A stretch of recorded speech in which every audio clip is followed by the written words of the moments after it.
हल्कू ने आकर स्त्री से कहा, सहना आया है, लाओ जो रुपए रखे हैं उसे दे दूं, किसी तरह गला तो छूटे। मुन्नी झाड़ू लगा रही थी, पीछे फिरकर बोली, 3 ही रुपए हैं, दे दोगे तो कंबल कहाँ से आवेगा? महापूस की रात हार में कैसे कटेगी? उससे कह दो फसल पर दे देंगे, अभी नहीं। हल्कू एक क्षण अनिश्चित दशा में खड़ा रहा। पूस सिर पर आ गया। कंबल के बिना हार में रात को वो किसी तरह नहीं सो सकता, मगर सहना मानेगा नहीं। घुड़कियां जमावेगा, गालियां देगा, बला से जाड़ों में मरेंगे। बला तो सिर से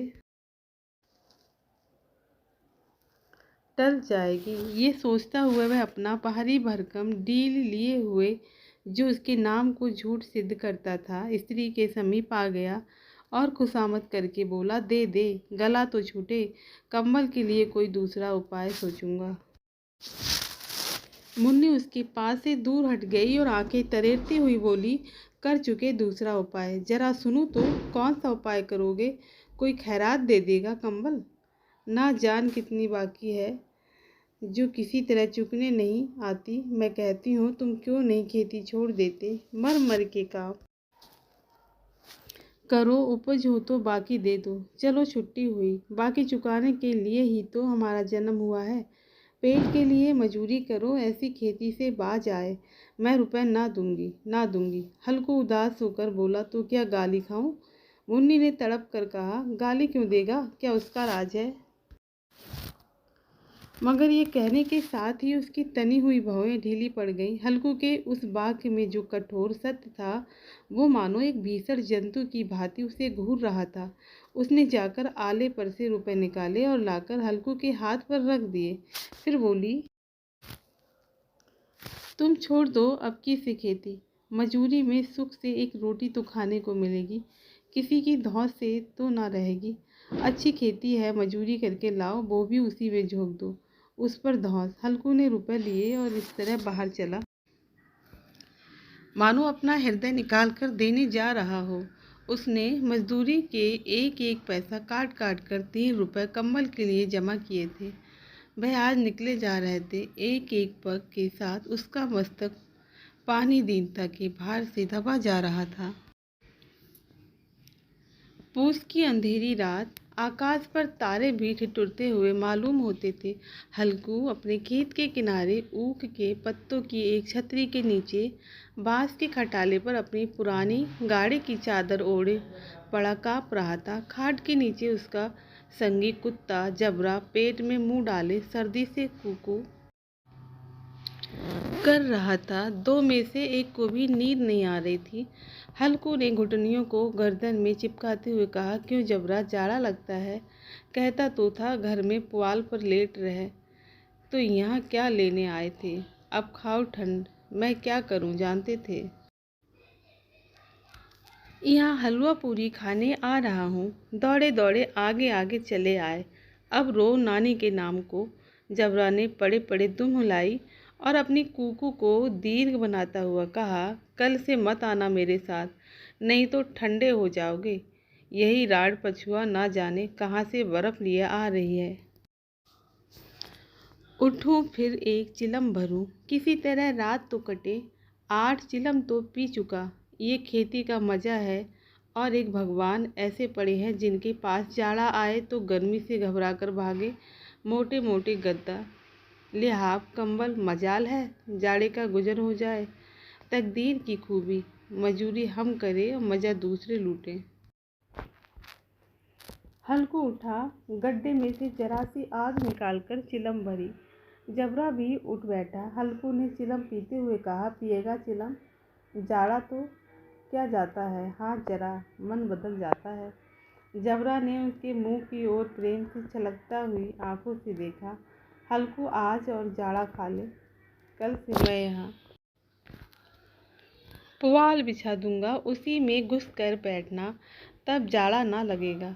जबरा ने अपने पंजों उसकी घुटनियों पर रख दिए और उसके मुंह के पास अपना मुंह ले गया। हल्कू को उसकी गर्म सांस लगी। चिलम पीकर हल्कू फिर लेटा और निश्चय करके लेटा कि चाहे कुछ हो अब की सो जाऊंगा, पर एक ही क्षण में उसके हृदय में कंपन होने लगा। कभी इस करवट लेटता, कभी उस करवट पर जाड़ा किसी पिशाच की भांति उसकी छाती को दबाए हुए था। जब किसी तर न रहा गया, उसने जबरा को धीरे से उठाया और उसके सिर को थपथपाकर उसे अपनी गोद में सुला लिया। कुत्ता की देह से जाने कैसी दुर्गंध आ रही थी, पर वह उसे अपनी गोद में चिपटाए हुए ऐसे सुख का अनुभव कर रहा था जो इधर महीनों से उसे ना मिला था। जबरा शायद ये समझ रहा था कि स्वर्ग यही है, और हल्कू की पवित्र आत्मा में तो उस कुत्ते के प्रति घृणा की गंध तक ना थी। अपने किसी अभिन्न मित्र या भाई को भी वह इतने ही तत्परता से गले लगाता। वह अपनी दीनता से आहत न था जिसने आज उसे इस दशा को पहुंचा दिया। नहीं, इस अनोखी मैत्री ने जैसे उसकी आत्मा के सब द्वार खोल दिए थे और उसका एक एक अणु प्रकाश से चमक रहा था। सहसा जबरा ने किसी जानवर की आहट पाई। इस विशेष आत्मीयता ने उसने एक नई फुर्ती पैदा कर रही थी जो हवा के ठंडे झोंके को तुच्छ समझती थी। वह झटपट उठा और छपरी से बाहर आकर भौंकने लगा। हल्कू ने उसे कई बार चुमकाकर बुलाया, पर वह उसके पास न आया। हार में चारों तरफ दौड़ दौड़ कर भूखता रहा। एक क्षण के लिए आ भी जाता तो तुरंत ही फिर दौड़ता। कर्तव्य उसके हृदय में अरमान की भांति ही उछल रहा था। 1 घंटा और गुजर गया। रात ने शीत को हवा से धधकाना शुरू किया। हल्कू उठ बैठा और दोनों घुटनों को छाती से मिलाकर सिर को उसमें छिपा लिया। फिर भी ठंड कम न हुई। ऐसा जान पड़ता था सारा रक्त जम गया है, धमनियों में रक्त की जगह हिम बह रहा है। उसने झुककर आकाश की ओर देखा। अभी कितनी रात बाकी है। सप्तऋषि अभी आकाश में आधे भी नहीं चढ़े, ऊपर आ जाएंगे तब कहीं सवेरा होगा। अभी पहर से ऊपर रात है। हल्कू के खेत से कोई एक गोली के टप्पों पर आमों का एक बाग था। पतझड़ शुरू हो गई थी। बाग में पत्तियों को ढेर लगा हुआ था। हल्कू ने सोचा, चलकर पत्तियां बटोरूं और उन्हें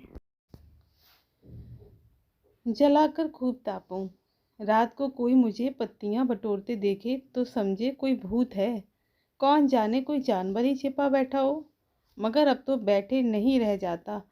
अपने पास के अरहर के खेत में जाकर कई पौधे उखाड़ लिए और उनका एक झाड़ू बनाकर हाथ में सुलगता हुआ उपला लिए बगीचे की तरफ चला। जबरा ने उसे आते देखा, पास आया और दुम हिलाने लगा। हल्कू ने कहा, अब तो नहीं रहा जाता जबरू, चलो बगीचे में पत्तियां बटोर कर तापे। टाटे हो जाएंगे तो फिर आकर सोएंगे। अभी तो बहुत रात है। जबरा ने कूकू करे सहमति प्रकट की और आगे बगीचे की ओर चला। बगीचे में खूब अंधेरा छाया हुआ था और अंधकार में निर्दय पवन पत्तियों को कुचलता हुआ चला जा रहा था। वृक्षों से ओस की बूंदें टप टप नीचे टपक रही थीं। एकाएक एक झोंका मेहंदी के फूलों की खुशबू लिए हुए आया। हल्कू ने कहा, कैसी अच्छी महक आई। जबरू, तुम्हारी नाक में भी तो सुगंध आ रही है। हल्कू ने आग जमीन पर रख दी और पत्तियों बटोरने लगा। जरा देर में पत्तियों का ढेर लग गया था। हाथ ठिठुर जाते थे, नंगे पांव गल जाते थे और वो पत्तियों का पहाड़ खड़ा कर रहा था। उसी अलाव में वह ठंड को जलाकर भस्म कर देगा। थोड़ी देर में अलाव जल उठा। उसकी लौ ऊपर वाले वृक्ष की पत्तियों को छू छू कर भागने लगी। उस अस्तर प्रकाश में बगीचे के विशाल वृक्ष ऐसे मालूम होते थे मानो उस अथाह अंधकार को अपने सिरों पर संभाले हुए हो। अंधकार के उस अनंत सागर में ये प्रकाश एक नौका के समान हिलता मचलता हुआ जान पड़ता था। हल्कू अलाव के सामने बैठ आग ताप रहा था। एक क्षण में उसने दोहर उतार कर बगल में दबा ली। दोनों पांव फैला दिए मानो ठंड को ललकार रहा हो। तेरे जी में आए सो कर, ठंड की असीम शक्ति पर विजय पाकर वो विजय गर्व को हृदय में छिपा ना सकता था। उसने जबरा से कहा, क्यों जब्बर, अब ठंड नहीं लग रही है? जब्बर ने कूकू करके मानो कहा, अब क्या ठंड लगती ही रहेगी? पहले से ये उपाय न सूझा, इतनी ठंड क्यों खाती? जब्बर ने पूंछ हिलाई, अच्छा आओ इस अलाव को कूद कर पार करें, देखिए कौन निकल जाता है। अगर जल गए बचा तो मैं दवा ना करूँगा।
हल्कू ने कहा, चलो चलो इसकी सही नहीं, ऊपर से कूद कर आओ।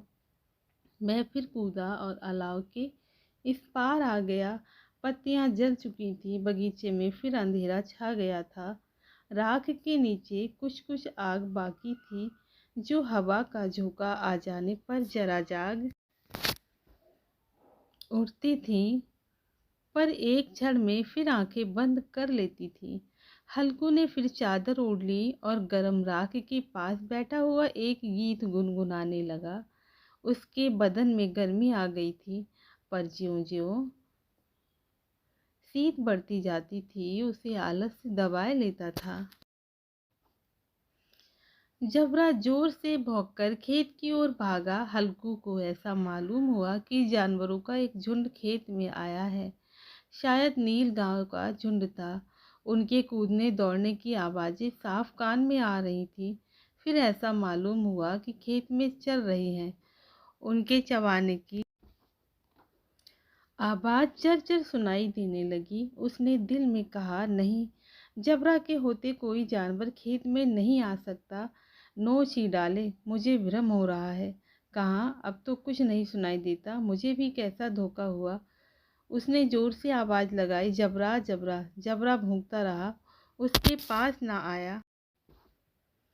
फिर खेत के चरे जाने की आहट मिली। अब वह अपने को धोखा ना दे सका। उसे अपनी जगह से हिलना जहर लग रहा था। कैसे ददाया हुआ बैठा था। इस जाड़े पाले में खेत में जाना, जानवरों के पीछे दौड़ना असहा जान पड़ा। वह अपनी जगह से ना हिला। उसने जोर से आवाज़ लगाई, हिलो हिलो हिलो।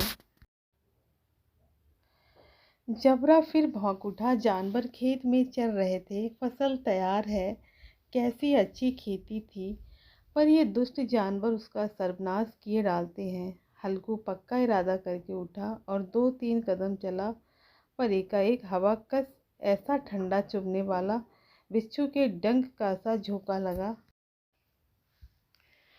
कि वह फिर बुझते हुए अलाव के पास आ बैठा और राख को कुरेद कर अपनी ठंडी देह को गरमाने लगा। जबरा अपना गला फाड़ डालता था। नील गाय खेत का सफाया किए डालती थी और हल्कू गरम राख के पास शांत बैठा हुआ था। आक्रामकता ने रस्सियों की भांति उसे चारों तरफ से जकड़ रखा था। उसी राख के पास गरम जमीन पर वहीं चादर ओढ़कर सो गया। सवेरे जब उसकी नींद खुली, तब चारों तरफ धूप फैली गई थी और मुन्नी कह रही थी, क्या आज सोते ही रहोगे? तुम यहाँ आकर रम गए और उधर सारा खेत चौपट हो गया। हल्कू ने उठकर कहा, क्या तू खेत से होकर आ रही है? मुन्नी बोली, हाँ, सारे खेत का सत्यानाश हो गया। भला ऐसा भी कोई सोता है? तुम्हारे यहाँ मड़ैया डालने से क्या हुआ? हल्कू ने बहाना किया, मैं मरते मरते बचा। तुझे अपने खेत की पड़ी है।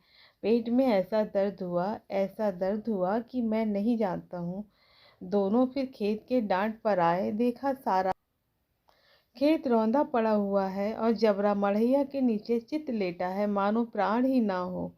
दोनों खेत की दशा देख रहे थे। मुन्नी के मुख पर उदासी छाई थी, पर हल्कू प्रसन्न था। मुन्नी ने चिंतित होकर कहा, अब मजूरी करके माल गुजारी भरनी पड़ेगी। हल्कू ने प्रसन्न मुख से कहा, रात को ठंड में यहाँ सोना तो ना पड़ेगा। दोस्तों, आशा करते हैं आपको ये कहानी बहुत ही पसंद आई होगी। ऐसे ही रोज़ नई नई कहानी सुनने के लिए हमारा चैनल सब्सक्राइब करें। धन्यवाद।